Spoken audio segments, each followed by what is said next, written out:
everyone, and welcome to another episode of Don't Keep Up with the Joneses. We're in the kitchen, so you know that means it's time for another episode of Cooking with Chrystle. But you guys, you know we are in the Vlogmas edition, day 2 of the Jones family Vlogmas battle. So I'm so excited because today we're doing something so quick, so easy, because who don't love holiday recipes that are quick and easy? I know y'all do because you went ham on that green beans casserole video. If you haven't seen it, make sure you check it out. But today we're going to be making cranberry sauce. 3 ingredient cranberry sauce. And you might be like, well, Chrystle, why am I making cranberry sauce when I can just buy it out the can? And I'm saying you're making cranberry sauce even though you can buy it out the can because, one, you're going to stunt on everybody when you show up for the holiday function, or, you know, you taking pictures of your function at your house by yourself, and it's like homemade cranberry sauce, hashtag that. So, anyways, let's go ahead. Let's get into this recipe. Like I said, so quick, so easy. It only takes 3 to 5 minutes. And you might be like, well, Chrystle, if it only takes 3 to 5 minutes, why are we doing all of this? Because I know y'all don't just come for the cooking, you come for the personality.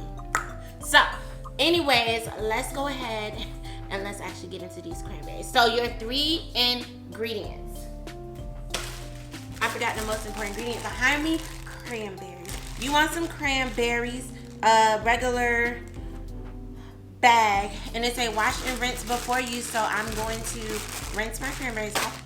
You want a cup, so this way you get options. So you can either do a cup of sugar, 3/4 cups of sugar, or a half a cup of sugar. If you like your cranberry sauce to be more tart, then you're gonna do half a cup. If you like super sweet, you're gonna do a whole cup. If you like me and you just like a little bit of sweet but a little bit of tart, you're gonna do 3/4 of a cup of sugar. Now your third ingredient is going to be 1 cup of orange juice. Okay, see, so that's it. 3 ingredients. Now there are some things you can do to like spice it up, jazz it up, you know. I'm going to be letting you know about that as we go, but yeah, I'm gonna go ahead, I'm gonna rinse these off and we will continue.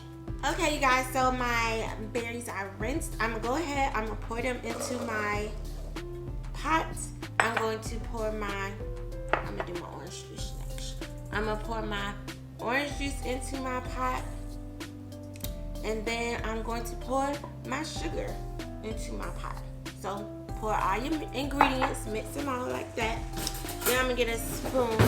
I'm gonna stir it together. Now, if you are in a crunch for whatever reason and you don't have orange juice, but you happen to have cranberries on hand, you can use water instead of orange juice, but it's gonna take away from some of the flavor, of course. And you might want to then add a little bit more sugar because it's also gonna take away from the sugar, that being orange juice.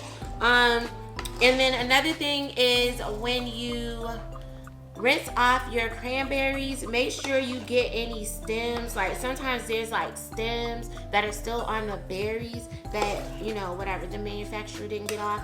So since if they didn't do their job, for real, then you do a little bit of their job for them and you get the rest of those stems off because you don't want people biting into the cranberry sauce and then being like, oh, my tooth, stem, okay?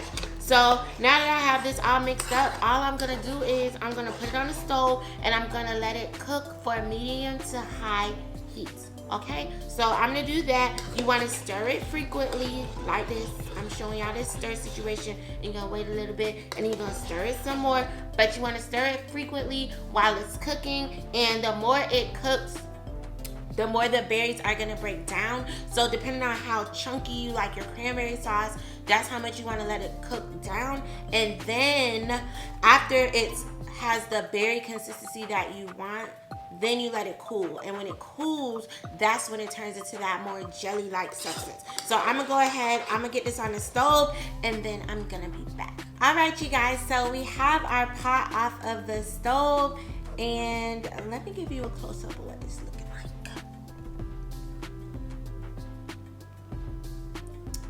So this is it.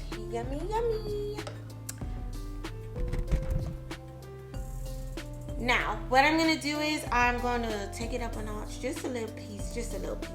I'm actually gonna add a tiny bit of vanilla. Listen, a tiny bit of vanilla extract. Like, that's probably like 1/8 of a teaspoon.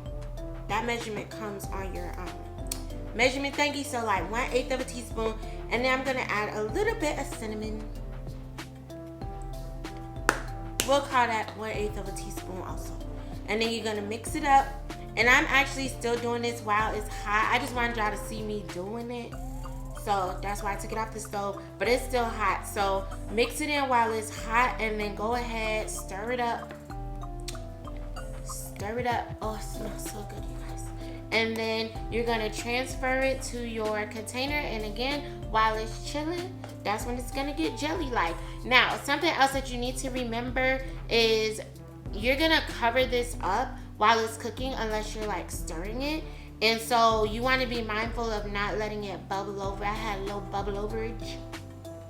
So make sure that you're mindful of that. And make sure that you subscribe to our channel so you can hit us up for Vlogmas. Comment down below, like this video. Join us for more recipes leading up to Christmas.